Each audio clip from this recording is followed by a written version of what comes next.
ہمارے پاس جب لوگ آتے ہیں اور وہ داخل طریقت ہوتے ہیں تو ہم جو بنیادی چیزیں ان کو بتاتے ہیں تو ان میں سے ایک چیز یہ لازمی بتاتے ہیں کہ رزق پاک نہیں ہوگا تو باطن روشن نہیں ہوگا. یہ بنیادی بات ہے.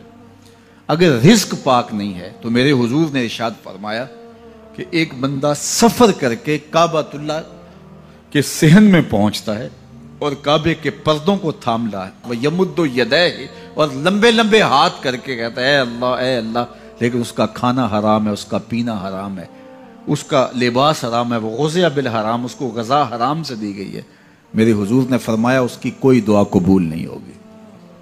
سفر کیا, جنگل پہاڑ کاٹے, سمندروں کو پاٹ کر کے آگے گیا, ہواؤں کے کلیجے چیر کے آگے بڑھا, مہینوں کی مسافتیں طے کر کے گیا اور کعبۃ اللہ کے سامنے کھڑا ہے, سین حرم میں مطاف میں کھڑا ہے, لیکن اس کا جسم حرام سے پلا ہے. اس نے جو پہنا ہے اس لباس کا تانا یا بانا حرام کا ہے, اس کو غذا حرام کی دی گئی ہے, اس نے پیا حرام کا ہے, اس نے کھایا حرام کا ہے.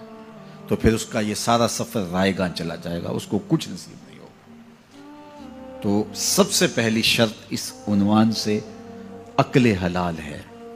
اس کے بعد پھر صدق مقال ہے کہ آپ کی زبان جھوٹ نہ بولے. جب کوئی شخص جھوٹ بولتا ہے روحانیات تو دور کی بات ہے, اللہ کے فرشتے اس سے 1 میل دور ہٹ جاتے ہیں. جب کوئی شخص جھوٹ بولتا ہے تو حدیث پاک میں آتا ہے اس کے منہ سے ایک خاص قسم کی بدبو نکلتی ہے. اس بدبو کو ہم نہیں سونگھ پاتے لیکن فرشتے سونگھ لیتے ہیں, چونکہ فرشتے انتہائی حساس مخلوق ہے اور وہ جھوٹ کی وجہ سے نکلنے والی بدبو کو سونگھتے ہیں. اللہ نے حضرت امام اعظم امام ابو حنیفہ رضی اللہ تعالیٰ عنہ کو یہ بصیرت عطا کی تھی اور یہ باطنی نظر بخشی تھی کہ جب کوئی شخص وضو کرتا تھا تو اس کے وضو کے پانی سے پہچان لیتے تھے کہ یہ کس گناہ کا مجرم ہے. جب بندہ وضو کرتا ہے تو وضو سے ہاتھوں کے گناہ جھڑتے ہیں, منہ کے گناہ جھڑتے ہیں, تو وہ وضو کے پانی سے اس بات کو محسوس کرتے تھے.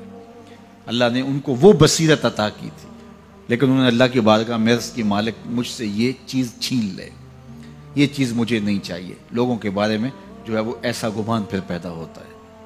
تو فرشتوں کو اللہ نے وہ حساس جو ہے وہ پاکیزہ وجود دیا, اور ان کی حس ایسی ہے کہ وہ بدبو جو انسان بولتا ہے اور لفظوں سے جو اثرات نکلتے ہیں وہ محسوس کرتے ہیں.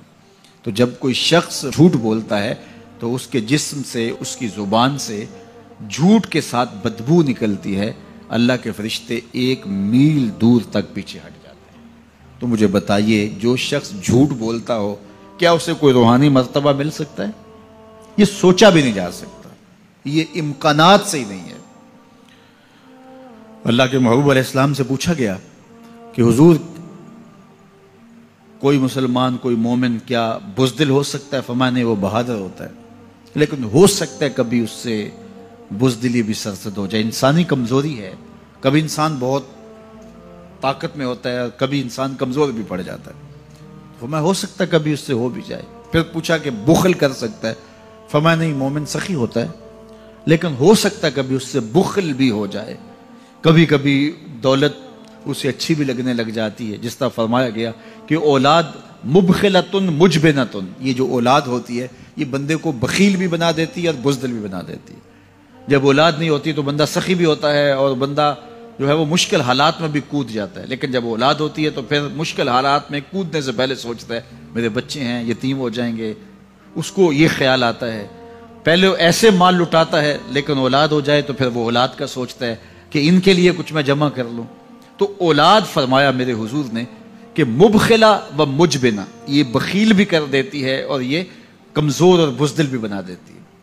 تو مومن ہوتا بہادر ہے لیکن ہو سکتا ہے کبھی اس سے بزدلی بھی ہو جائے. مومن سخی ہوتا ہے لیکن کبھی ہو سکتا ہے اس سے بخل بھی ہو جائے. لیکن تیسرا سوال حضور سے پوچھا گیا کہ مومن جھوٹا ہو سکتا ہے؟ تو اس پہ 2 ٹوک کہا, نہیں جھوٹا نہیں ہو سکتا. یہ نہیں ہو سکتا کہ مومن ہو اور جھوٹا ہو, وہ سچ بولنے والا ہوگا. تو عقل حلال اور صدق مقال, یہ 2 خوبیاں جو ہیں یہ اہل اللہ کا ترائے امتیاز ہے, اور یہ مجھے اور آپ کو اختیار کرنی چاہیے.